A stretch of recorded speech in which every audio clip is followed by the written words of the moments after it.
Hey everyone, so I recently went on a cruise and I took a lot of photos with my GoPro, and I wanted to touch base in this lecture on just taking pictures with your phone or your GoPro or your point and shoot camera and actually making the pictures a lot better than what they are. So as you can see here, I have a folder opened with all the pictures I took on my GoPro, and I like to take burst shots just so I can make sure I have options to choose from. Now, there's some really cool ones in here, and there's some ones, but what we're going to be doing is we're going to be editing this one up here that's overlooking this bay, and I wanted to kind of start off with showing you how I work in my process in terms of just opening the Finder, finding the image, opening it in Photoshop, and then taking it from there. So like I said, I like taking a whole bunch of different shots, kind of in burst mode, just so I know that I have multiple options to choose from. So I will be using these, and I'm going to go ahead and I will pick this one. And this is a great lecture for you who are watching if you just want to see how to make a photo that's really blah and turn it into like, wow, that's awesome. Now this is a really nice photo because there's the water is crystal clear blue, but I really want to make that water pop. The day that I took this photo, as you can see, there are a lot of people in the water, which I wasn't really crazy about. And as we can see here, there is some it looks like watermarks, unfortunately, on the photo. So before I even go ahead and start, I just want to make sure if there's any others that don't really have that, and it doesn't really look like it, unfortunately. So we will go ahead and edit that out as well. So as we see here, I have this really nice photo that I took, and let's go ahead and jump right in and get started. So the first thing I want to do is I want to lighten it up. I really want to make that blue pop in the water and kind of make the image just really bright. So the first thing I'm going to do is I'm going to go ahead and go to this little circle icon down here, and this brings up multiple different smart objects, or smart filters I should say, that you can use that won't affect the base image, and they'll just kind of be layered or stacked on top. So I'm going to go ahead and select levels, and it's going to go ahead and bring up the smart level property. And I usually like starting from the middle of this slider, and this will adjust the overall brightness of the image. So I'm going to go ahead and just drag it to the left, which will make it brighter. And now I'm going to go ahead and drag this one to the right, all the way to the right, up more, make that even more brighter.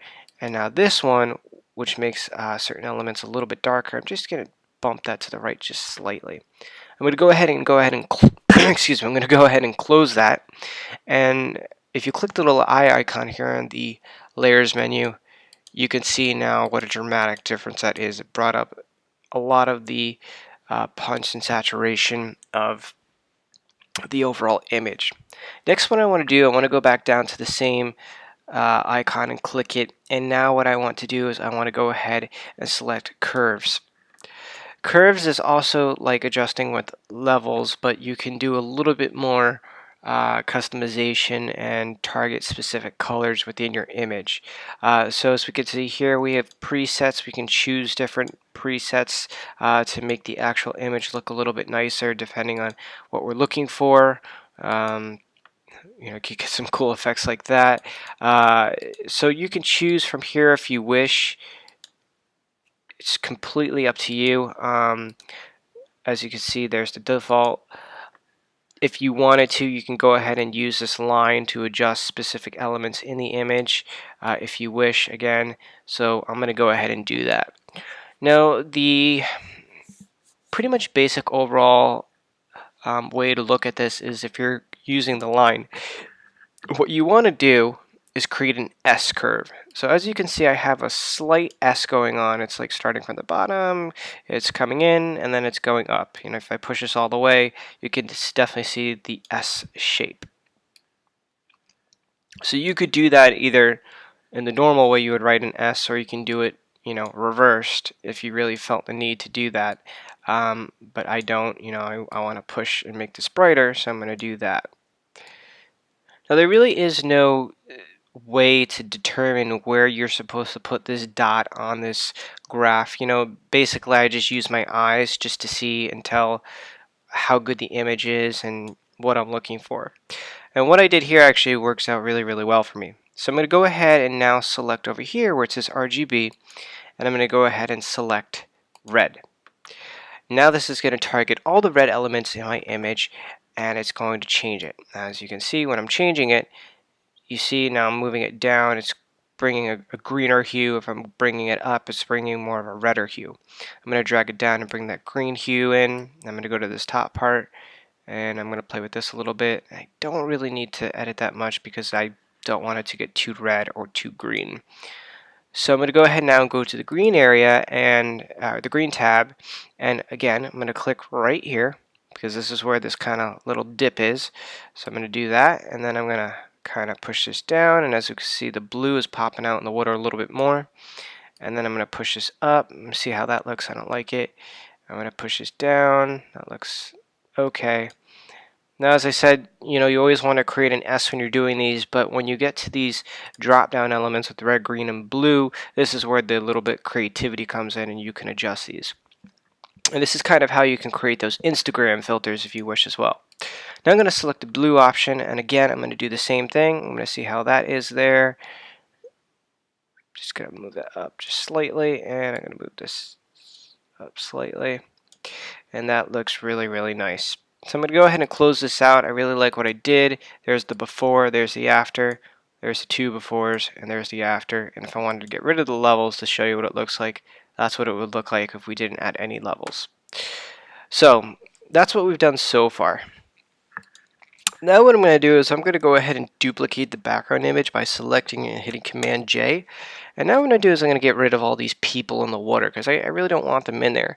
So I'm going to go ahead and select this icon to the left over here, and it's going to be a little patch icon, or it might be a spot healing brush icon.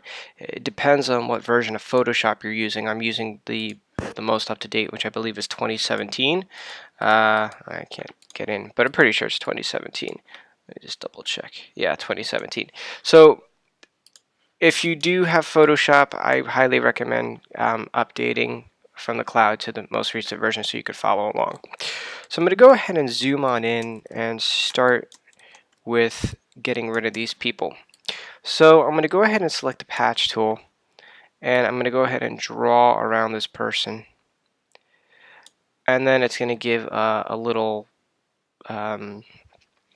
selection process. Now you're going to get a little arrow pointing with the patch tool. I'm going to click and I'm going to drag to the right, and what it's going to do is it's going to copy the area that I'm selecting and just paste it over this and blend it in nicely. So there you have it, there it is, and then there's just a little bit of essence of her right here, and then I'm going to do that again, and then it's like she was never there. So it's a really, really nice tool to use, and we're going to do it with this kid here. And we're going to do it with this woman here.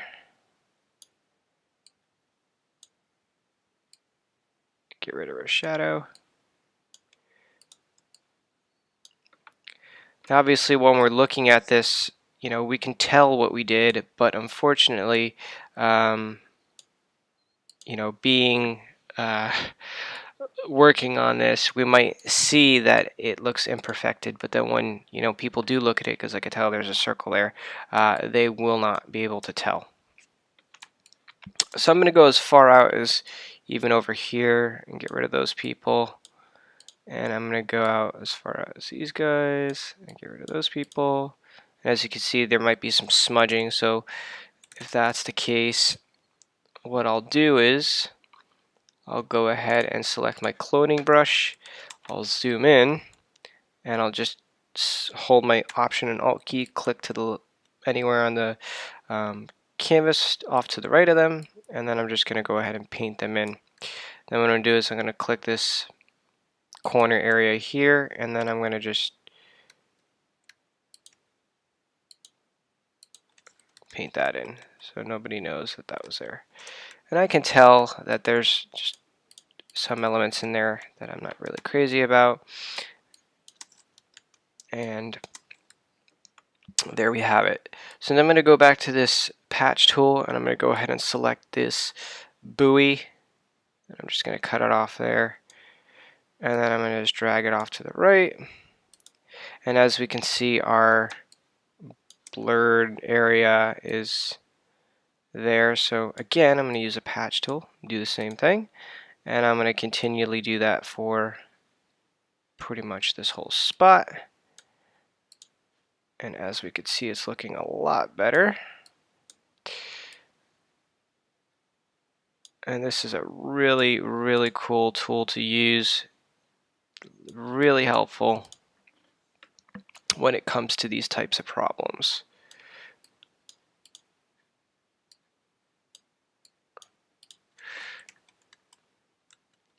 Obviously, I copied some areas that were duplicated that obviously look pretty obvious. I'm going to go ahead and move those.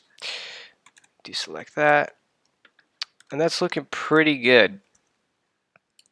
And we'll go ahead and go back here and select the rest of those buoys and then get rid of them.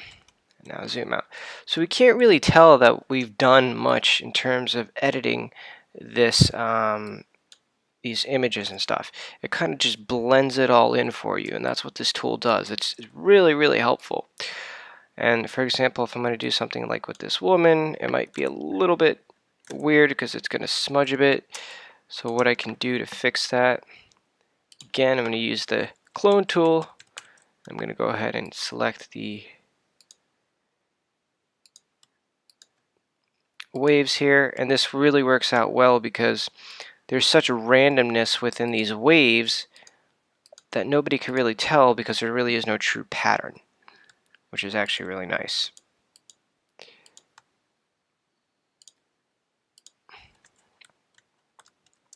And again, here's her shadow, so let's go ahead and move that.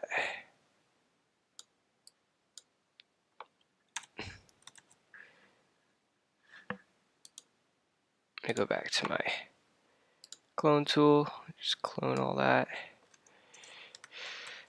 And there we have it so far. That looks really, really nice. Now there's some, looks like blurriness here, but I'm not really going to worry about that. So I'm going to go ahead and go back to here, and I'm going to look at my options. I'm going to go to hue saturation, and I'm going to go ahead and select cyan because the water is cyan, and now I can go ahead and change the color of the water. So I can make it either really blue or I can make it really cyan. So I'm going to go ahead and make it more cyan. I can bump up its saturation a bit. Also its lightness or darkness. Just bump up the lightness. And there we have it. So far we've edited all our images. They look really, really nice. There's a little spot up here which I'm going to fix right now. Go ahead and just, oops. Go ahead and just copy that over. Get rid of that. And that's looking really, really nice. So we went from this to pretty much this, which is looking really good. So I could take it this far and just leave it as is and stop right here, or I could even go further and edit, some more people out if I wish. But so far, I wanted to get the people out of the water because I wanted the focus to be here, so it looks really, really nice. So there you have it. That's how you make an image from blah to that looks really good. Unfortunately, due to these blurred spots, I was using my GoPro in the case, and I guess I had water on the front, which when you take the picture it's gonna look slightly blurred. But other than that, it looks pretty good so far. I'm pretty happy with it, and that's how you pretty much turn a average photo to a really nice photo, just with these little bit of tips and hints using these smart objects and smart filters here.